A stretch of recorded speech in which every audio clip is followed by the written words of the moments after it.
Hej sammen og velkommen til video. I dag står jeg selv på en strand, og vi har været på Solvang. Det er noget i Californien, en lille dansk by, og vi har hygget os rigtig meget. Vi har både set danske navne og rundstykker, vi har i Danmark og sådan noget. Og nu står jeg her på en strand. Vi har været inde at spise. Vi står på Baywatch, en strand i USA, i Californien. Og Livnad, han sidder herhenne. Han er altid klar. Og vi står her på stranden, og det er koldt. Vandet er rigtig koldt.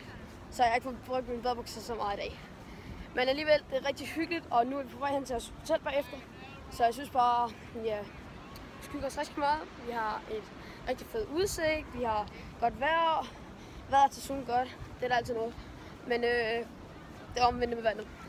Så jeg synes bare, vi skal have en god dag. Vi skal hygge os meget, og vi skal få nyt det her.